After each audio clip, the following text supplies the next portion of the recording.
दुष्काळामुळे शेतकऱ्यांना आपली जनावरं विकावी लागतायत। चाकणला शनिवारी गुरांच्या बाजारामध्ये तब्बल 150 जर्सी गाई, 280 बैल, 150 म्हैस विक्रीसाठी आणल्या होत्या। आधीच दुष्काळ आणि त्यात गोहत्या बंदी कायदा, शिवाय बैलगाडा शर्यतींवर बंदी, त्यातच चारा उपलब्ध होत नाही। अशा परिस्थितीमध्ये माणसांना पाणी मिळत नाहीये, मग जनावरांना कसं देणार?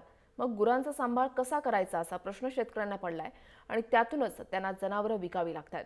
जिल्ह्यातील सर्वात मोठ्या चाकणमधील गुरांच्या बाजारामध्ये खेड तालुक्यासह मावळ, हवेली, शिरूर, आंबेगाव या तालुक्यांसह राज्यातील काही भागातून चारा पाण्याच्या दुर्भिक्षामुळे मोठ्या प्रमाणावर गुरं विक्रीसाठी येत आहेत, मात्र त्यांना खरेदीदारही मिळत नसल्याची स्थिती आहे।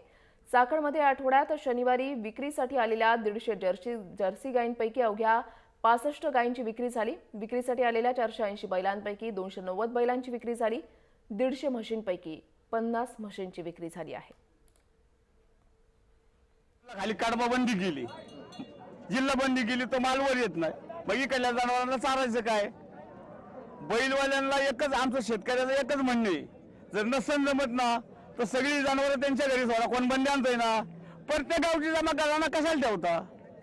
बघूया तुम्ही काय चारताय। मग घेणारा गिऱ्हाईक आहे तोही अडचणीत आलेला आहे की त्यांच्याकडे पण चारा नाही आणि पाण्याची अडचण निर्माण झाल्यामुळं आणलेल्या जनावरांना विक्री करता आणलेल्या जनावरांना घेणारे गिऱ्हाईक या ठिकाणी कमी असल्यामुळं परत शेतकऱ्याला ती जनावरं माघारी घरी न्यावी लागत आहे। पाणी आणि चारा याची अडचण निर्माण झाली, त्याच्यामुळं जनावरांच्या किमती देखील खूप मोठ्या प्रमाणात, कमी प्रमाणात घसरण या ठिकाणी आपल्याला दिसून येत आहे।